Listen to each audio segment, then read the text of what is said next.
ముందుగా సంక్షిప్త సమాచారం. ఆదిలాబాద్ జిల్లా పాలన ప్రాంగణంలోని సమావేశ మందిరంలో ఇవాళ ఆత్మ పాలకవర్గ సమావేశం జరిగింది.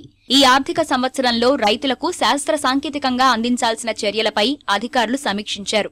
జిల్లా పాలనాధికారి జగన్మోహన్తో పాటు ఏజీసీ ఎస్ఎస్ రాజ్, వ్యవసాయం, పశుసంవర్ధకం, మత్స్య, పట్టు, ఉద్యాన శాఖల అధికారులు, రైతులు ఇందులో పాల్గొన్నారు.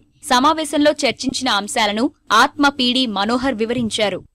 ఈ రోజు సార్ మాకు డిసెంబర్ 2012 నుంచి ఫిబ్రవరి 2015 వరకు ఏదైతే కార్యక్రమాలు జరిగినాయో సార్ 5 శాఖల సంబంధంగా 2 సంవత్సరాల ప్రణాళిక ద్వారా ఏదైతే మనకు డబ్బులు వచ్చినాయో దాన్ని ఉపయోగించినామో, ఎక్స్పెండిచర్ చేసినామో అదంతా ఆమోదించుకోవడానికి ఈ కార్యక్రమం ఈ రోజు చేపట్టడం జరిగింది సార్. దీనికి కలెక్టర్ గారి చైర్మన్, దానికి సభ్యులు హాజరు కావడం జరిగింది సార్. కలెక్టర్ గారి ఆమోదంతో, సభ్యుల యొక్క ఆమోదంతో 15-16 ప్రణాళిక ప్రభుత్వానికి పంపడం జరుగుతుంది సార్.